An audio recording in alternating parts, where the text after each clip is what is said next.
Ryan Rollins delivers a reality check to the Warriors, 32 PTS. Warriors news attention? Nation. This is no longer a post-game. It's a wake-up call now. Ryan Rollins scored 32 points and just gave the Warriors a reality check. If you love this team like I do, you need to understand what this performance reveals today. Why hasn't anyone adjusted it? Where are the answers in the bank? And what does this expose about our immediate future? In 30 seconds, I show you the 3 signs that management cannot ignore. Stay with me. The last key could change the rotation in the next game. If you enjoyed direct analysis of the Warriors, leave a like now. This makes the video available to more fans and shows me that you want more content like this. Sign up and activate the bell so you don't miss the real-time analyses and hot post games. Comment reality below so I know you're with me, and stay until the end because I'm going to reveal the key play and ideal rotation that could change the next game. I'm going to talk to you like I talk to those who have been following the channel for years, eye to eye, without unnecessary flourishes, and with great care not to stray from what really matters. What we saw today was not just a defeat. It was one of those games that puts a mirror in front of a team and asks for a response. Not for a month from now, not for the final stretch of the season, but for now. And the name behind that mirror goes by Ryan Rollins. Yes, he scored 32 points. Yes, the final score points to 120 to 110 for Milwaukee. But holding on to 2 numbers would be unfair to both what Rollins did on the court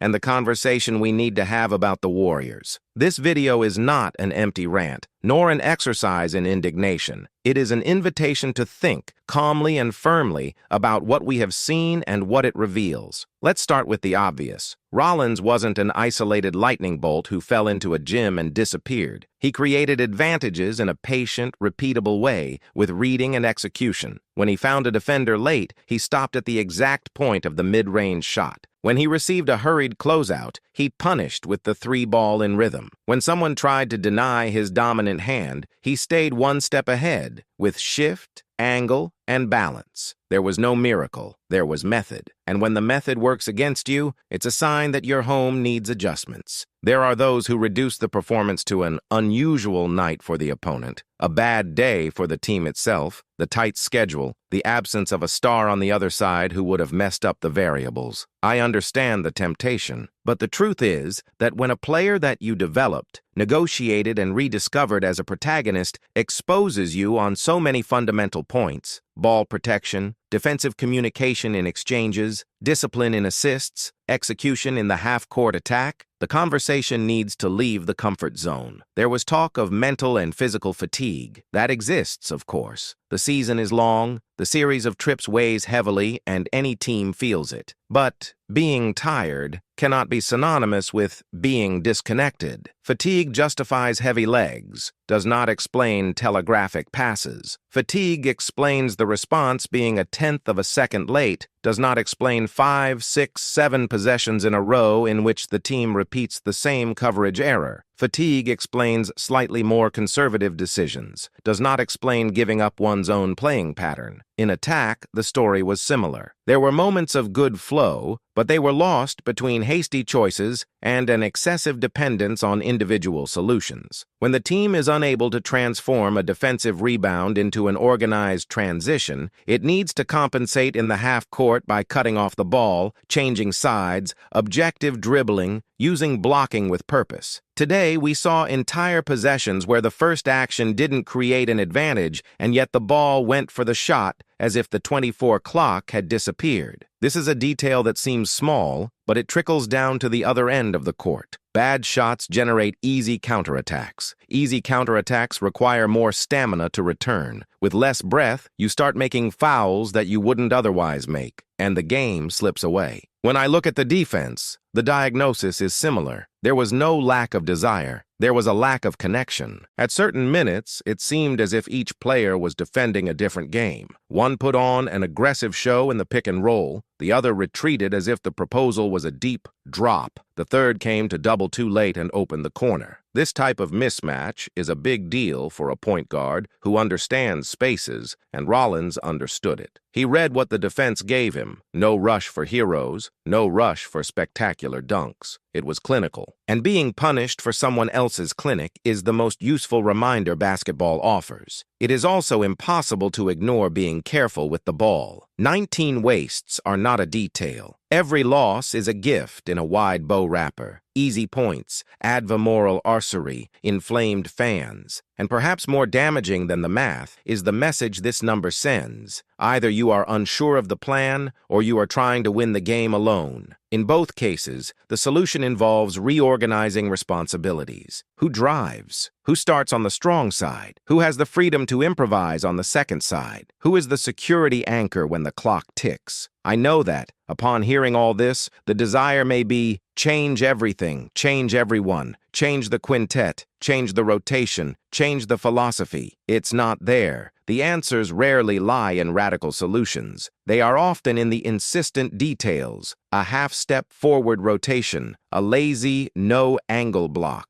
One more pass, not because of protocol, but because the defense just showed that it is out of alignment. A request for time to stop the opponent's sequence and attack before instinct dictates. A pairing adjustment. Who chases the ball handler? Who protects the rim? Who guards the weak corner? When the details disappear, the big problems appear. And yes, there was merit on the other side. It's always like this when a team finds 8, 9 different hands contributing to the score, when the bench offers real impact, and when shots from outside fall at the same time that its defense falters. But other people's merit is not an excuse, is a reference. If they can show cohesion with different pieces, you need to ask yourself, what are we missing for our collective face to show up again even when a gear is stuck? I want to pause here for something that I consider essential. Ryan Rollins' history with the Warriors is not irrelevant to this game. It gives context. He walked through the house, learned its corridors, understood where the doors creak. He was changed. He moved on. He evolved. He came back and showed what he learned. This hurts, not because it took revenge, but because it exposed weaknesses that had been exposed for some time. Trading is part of the game. Some are excellent, others not so much. The important thing is that you don't allow the narrative about the past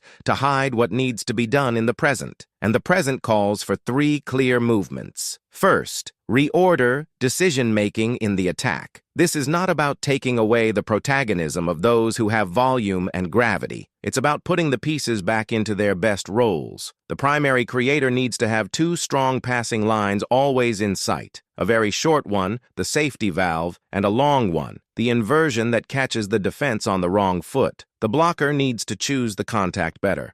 Sometimes the open angle is more valuable than the physical impact. Those in the corners have to live by the golden rule. Either you are ready to shoot or you are cutting. Being in between is what kills the rhythm. Second, standardize coverage in the pick and roll according to who is on the court. If the proposal is to move up as a ball handler, everyone has to accept the risk of 2 passes in the short term to avoid a collapse in the long term. If the proposal is a drop, there can be no middle ground. The arms need to occupy the passing line. The pursuer cannot die in the block. The help assist has to be rehearsed. What doesn't happen is that each possession brings a different improvisation without this being clear to everyone. Third, non-negotiable respect for possession of the ball. This starts with the simplest driving. Open chest, low dribble, head up, pause before the pass. Losing the ball due to aggression from time to time is part of it. Losing through repeated carelessness is a choice, and choose whether to correct yourself with daily responsibility, video, training, repetition, peer-to-peer demand. Now, let's talk about individuals without falling into the trap of personalizing a problem that is collective. There are days when the statistics sheet is deceiving. A night with 27 points can hide 9 consecutive minutes without flow, and 5 turnovers alone do not cancel out the gravity that pulls 3 defenders to one side of the court. The mature look accepts both. It is possible to recognize the value of those who still support the attack in most possessions, and at the same time, ask that management be more selective when the defense doubles early. It is possible to praise the energy of those who came off the bench igniting the offensive rebound and,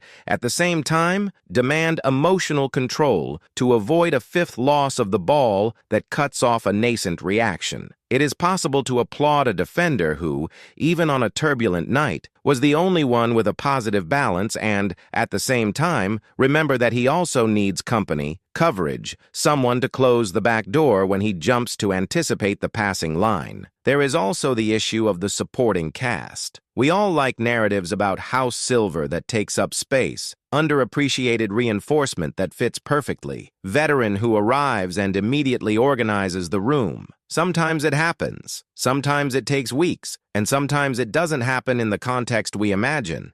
The important thing is not to confuse expectations with reality. If a pivot has difficulty, as a historical cult when he is dragged away from the hoop, one cannot feign surprise when he suffers while being hunted by a speedy ball handler. If a shooting guard is excellent at opening the court but loses efficiency when he needs to create from nothing, it is the coach's responsibility to put him in situations that maximize his reading, pin downs, handoffs, back cuts, instead of asking for something he doesn't deliver consistently. Labels, it's titular, it's just situational, tend to stick. Profiles help you choose the right time and the right quintet. And the calendar? Yes, it's tough. Yes, long trips change routines, schedules, and rest. But the NBA doesn't ask for permission to adjust your body. She demands a response. The way a heavy sequence is approached says a lot about a group's competitive ceiling. On paper, there are explainable defeats and probable victories. In practice, the teams that survive the central months of the championship possess a virtue that doesn't appear in the headlines: emotional consistency. It is what prevents the domino effect of a bad night turning into a bad week. It is what allows a clumsy room to be just a room, not a script. So I go back to the beginning. What Ryan Rollins did today was give us an opportunity. It's strange to call an act against you that way, I know. But in sports, opportunities don't always come packaged with good news. Sometimes they come in the form of a defeat that hurts. The question is, what will each player do with it tomorrow? What will each assistant adjust on the drawing board? What will the coach cut from the plan because it is superfluous, and what will he emphasize because it is essential? What will the locker room leadership demand in silence before the next warm-up? This is the raw material that turns a stumble into a step. For my part, I have 3 images from this night. The first is Rollins's serenity in the mid-range. There was no rush, there was no manufactured heroism. There was reading, mastering one's own rhythm, execution. The second is the expression of some Warriors players after each waste in the third period, a mix of frustration and haste. This combination is dangerous. It leads to more haste, which leads to more frustration, and the circle closes. The third is the gym reacting to the three-pointers that fell in sequence in the final minutes. That wasn't just the opponent's talent. It was a consequence of defensive hesitation. When you arrive an instant late, your opponent gains the right to believe. If you're here with me until now, it's because you also believe that it's possible to talk seriously about basketball without falling into extremes. Not everything is lost. Not everything was perfect. The team has talent, experience, and recent memory of how to build a collective identity night after night. What is missing at this point is a decision. Deciding that each possession will count as if the score was still 0. Deciding that the next pass only comes after the head lifts. Deciding that an average shot exchanged for a good shot is part of the job, even if the clock says 14. Deciding that communicating on defense isn't kindness, it's foundation. In the next games, what I want to see, and I invite you to see too, is simple and measurable. Consistent reduction in waste, visible improvement in the synchronization of coverage, mainly in exchanges and help on the weak side. Half-court attacks with at least 2 chained actions before the shot. Pitch selection that reflects the team's identity rather than the anxiety of the moment. Bank contributing with purpose, not just effort. And above all, body language that communicates. Conviction in the choices made. Nobody likes to lose, much less on national television and with an indigestible script, but teams reveal themselves on difficult days. If tonight is to turn into a turning point, let it be out of respect for details. A shorter, more controlled close-up, a hip block in place, a pass that finds the corner at the right time, a wasteless possession that draws a sigh from the opposing bench. This is winnable basketball. This is within reach. In closing, I make a promise to you who follows the channel with loyalty and critical sense. Here, We will not shy away from the conversations that need to happen. When it's time to praise, let's praise generously. When it's time to point out what needs improvement, we'll do it with the same honesty. Fans deserve respect, and respect in sport translates into clarity. Today, Ryan Rollins was the protagonist of a script that could easily have been ours. He showed focus, method, and coolness. Let it serve as a lesson, not out of wounded vanity, but out of collective ambition. There is still a lot of championship ahead. There is time to correct, adjust, mature. And there is, above all, a commitment that cannot be forgotten, honoring the shirt, the history, and the intelligence of those who watch. From tomorrow, every pass and every step counts. May the answer come with conviction. Time to turn the page, and turn it hard. If you want to understand what really changes in the Warriors from now on, which tactical adjustments are coming into the next game, and who deserves more or less minutes, don't miss a beat. Dive into my Warriors analysis playlist now. There are full game reads, video cuts, pitch maps, and the signs most aren't seeing, all tied into today's reality check. Click on Warriors Analysis, play the first video, and come marathon with me, because the clock doesn't stop, the season doesn't wait, and the next victory starts with the right analysis.